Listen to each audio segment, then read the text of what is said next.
Et on va continuer avec les reptiles rampants, ça sera pour demain Shabbat Kodesh, Sheratim Omrim. Ismach Israël Beosav, Benet Tzion Yagilou Vemalkam. Qu'Israël se réjouisse en son Créateur, que les enfants de Tzion s'enthousiasment pour le roi. Alors, les reptiles, c'est pas des animaux qui sont bons à manger, ils sont interdits à manger par la Torah, et que on nous dit que non seulement qu'ils sont pas spécialement bons, mais que au niveau spirituel, ils sont pas bons et qu'ils affectent le cerveau.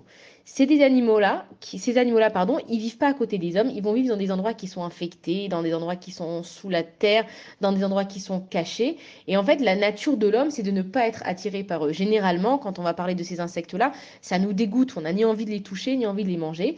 Et que les gens qui faisaient autrefois de la avodazara, de l'idolâtrie, ils mangeaient justement ces insectes pour emmener en eux de l'impureté.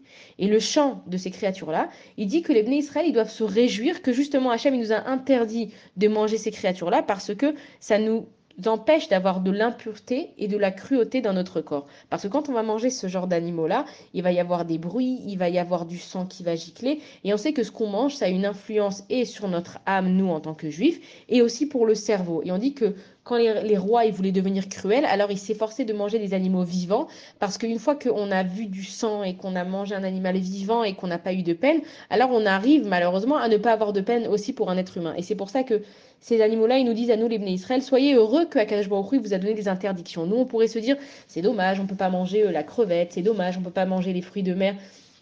C'est dommage, il y a plein de choses qu'on ne peut pas manger, mais il faut qu'on comprenne que ce que Hachem il nous a interdit, en fait, c'est pour notre bien. Et une petite anecdote, c'est que les crevettes, en fait, si on étudie un petit peu c'est quoi cet animal, les crevettes, pardon, c'est les poubelles de la mer. Ça veut dire que eux, ils vont prendre tous les déchets, ils vont les dégrader à l'intérieur de eux, mais que quand on va manger la crevette, si c'est la poubelle de la mer, forcément qu'à un moment donné, tu vas manger ce que la crevette, elle a dégradé. Et donc, ce que Akadosh Baruch Hu, il nous a interdit de manger, nous, on a tendance à croire qu'on est privé de quelque chose, mais ces animaux eux-mêmes, ils nous disent, ne pensez pas que vous êtes privés, au contraire, remerciez Akadosh Baruch Hu de toute l'attention et de toute l'intention qu'il vous porte parce qu'il vous protège. Voilà, Shabbat Shalom à tous.